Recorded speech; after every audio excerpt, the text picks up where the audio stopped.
আসসালামু আলাইকুম। এই ভিডিওতে আমরা এডিটরে ব্যবহৃত এক্সটেনশন সম্পর্কে জানব। আমরা কোড এডিটর হিসেবে ইউজ করতেছি ভিজুয়াল স্টুডিও। সুতরাং আপনারা যে এডিটর ইউজ করে থাকেন না কেন, প্রত্যেকটা এডিটরে এক্সটেনশন আছে, অর্থাৎ প্রত্যেকটা এডিটরের সাথে আমরা এক্সটেনশন ব্যবহার করতে পারি। এখন কথা হলো এক্সটেনশন কি? এক্সটেনশন হলো একটা টুলস যেটা ব্যবহার করে এডিটরের নতুন নতুন কিছু ফিচার্স অ্যাড করা যায়। অর্থাৎ এডিটরের সাথে নতুন নতুন ফিচার্স অ্যাড করতে পারি আমরা এক্সটেনশন ব্যবহার করে।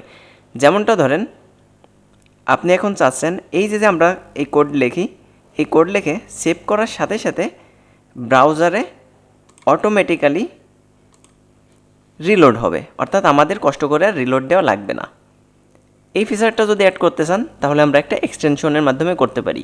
আবার ধরেন যে এইখানে যে একটা কালার কোড আছে, এই কালার কোডের এইখানে ক্লিক করেই আমরা ড্র্যাগ অ্যান্ড ড্রপের মাধ্যমে যদি কালারের কোড চেঞ্জ করতে চাই সেটাও কিন্তু এক্সটেনশনের মাধ্যমে করতে পারি।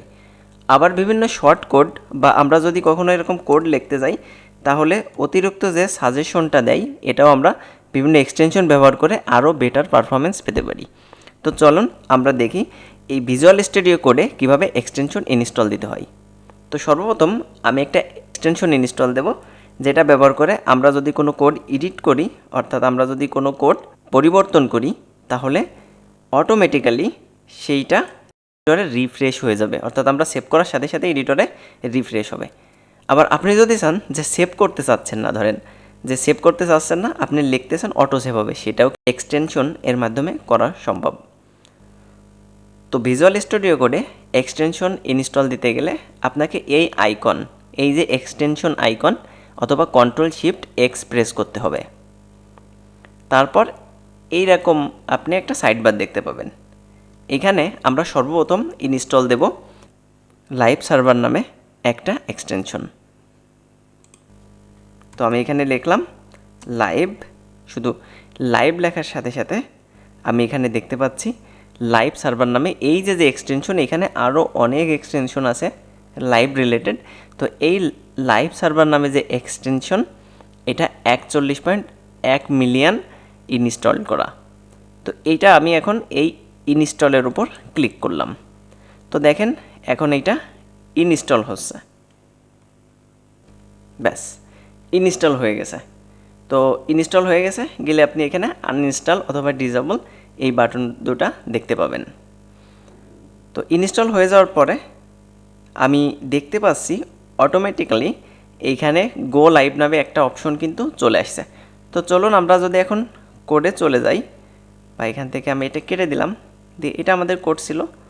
এখন আমি যদি গো লাইভ এই বাটনে ক্লিক করি তাহলে আমার ব্রাউজারে ওপেন হবে।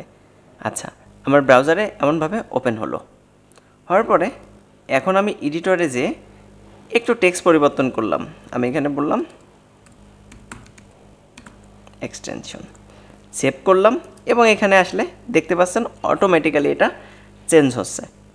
সুতরাং আমাদের এখন এখানে রিলোড দেওয়ার কোনো প্রয়োজন নেই। যেমন আমি এখানে যদি কালার কোড পরিবর্তন করি, কালার কোড পরিবর্তন করে এখানে আসলেই দেখতে পাচ্ছি যে আমার এখানে এটা পরিবর্তিত হয়ে গেছে, অর্থাৎ নতুন করে আমার রিলোড দেওয়ার কোনো প্রয়োজন নাই। এখন আমি আরও আরেকটা এক্সটেনশনের কথা আপনাদের বলবো, যেটা আপনারা ইনস্টল দিয়ে রাখবেন, আর সেটার নাম হলো ইমিট, EMMET। আচ্ছা, এই যে ইমিট, এই এক্সটেনশনটা আপনি ইনস্টল দিয়ে রাখতে পারেন। এই এক্সটেনশনটা কি করবে? এই এক্সটেনশনটা আপনাকে কোডের নতুন এক্সপিরিয়েন্স দেবে। যেমন ধরেন যে আপনি শর্টকাটে অনেক কোড করে ফেলতে পারবেন, যেইভাবে শর্টকাটে অনেক কোড আপনি করে ফেলতে পারবেন। ধরেন ওটা যখন আমার ইনস্টল হয়ে যাবে, এই যে ইনস্টল হয়ে গেছে, তো ইনস্টল হয়ে গেলে আমি একটু সংক্ষেপে দেখাই। যেমন আমরা যদি এরকম কোড করি যে আমার একটা ডিপ থাকবে, সেই ডিপের ভিতর একটা পি থাকবে। এখন যদি আমি ট্যাব বাটন প্রেস করি তাহলে দেখেন একটা ডিপ ট্যাগ, তার ভিতরে একটা পি ট্যাগ, এভাবে চলে আসছে। অর্থাৎ আমার যদি আমি কখনো বলি যে একটা বি ট্যাগ থাকবে, বি ট্যাগের ভিতর একটা আই থাকবে, আয়ের ভিতর আবার ধরেন যে ইউ থাকবে 2টা। এখন যদি আমি ট্যাব বাটন প্রেস করি তাহলে এরকমভাবে দেখতে পারতেছি, যেখানে আমি যদি একটু দেখি যে এখানে একটা বি ট্যাগ ছিল, বি ট্যাগের ভিতর আই ট্যাগ ছিল। এই যে আমরা ফরম্যাট করতেছি, এই ফরম্যাটটাও কিন্তু আমরা এক্সটেনশনের মাধ্যমে করতে পারি। এই যে এরকম সুন্দরভাবে ফরম্যাট করে দিবে। আমরা একটা এক্সটেনশন যদি ইউজ করি তাহলে দেখা যাচ্ছে এরকমভাবে ফরম্যাট করে দিবে। আপনারা যারা ডেভেলপমেন্ট নিয়ে কাজ করেন তাদের আমি সাজেস্ট করব আপনারা ব্রাউজারে যেয়ে VS code 10 extension for developer এটা দিয়ে সার্চ দিলে আপনারা এখানে অনেকগুলো সাইট দেখতে পাবেন, যারা সাধারণত 10টা 15টা করে এক্সটেনশন আপনাই সাজেস্ট করছে। সবার কম বেশি সেম হবে।